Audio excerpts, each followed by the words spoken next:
కోటి లింగాలంటే త్రేతాయుగంలో గోదావరిలో కోటి ఇసుక లింగము తీసుకోవచ్చు. ఒక్కొక్క లింగమును కోటి లింగాలుగా ప్రతిష్టాపన చేసింది. ఈ లింగం ఎందుకు ప్రతిష్ట అయిందంటే అప్పుడు ఆంజనేయ స్వామి తీసుకొచ్చినటువంటి లింగం కాశీ నుండి లేటుగా తీసుకురావడం వల్ల ముహూర్త టైం దాటిపోతుందని ఋషులు ఒక్కొక్కరు ఒక ఇసుక రేణును ఒక లింగంగా భావించి కోటి లింగాలుగా ఈ త్రైకట లింగాన్ని ప్రతిష్టాపన చేశారు.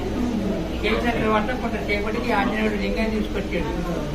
మహాముండారా నేను తీసుకొచ్చిన శివలింగం ఇక్కడ ప్రతిష్టాపన జరగలేదు కదా, నేను తీసుకొచ్చిన లింగాన్ని ఎత్తివేస్తాను, ఎత్తివేస్తే భూమి పైన వదిలేస్తే ఆయన పానబట్టం పడి తన గాయమైనట్టు.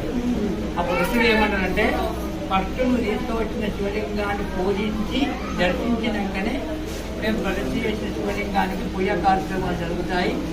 ఈ కోటేశ్వర స్వామి దర్శించుకుని అభిషేకించిన వారికి పూజ ప్రత్యేకాలయ పుణ్యపరిచయం కలుగుగాక ఆంజనేయ అని ఆంజనేయ శాంతి ఫస్ట్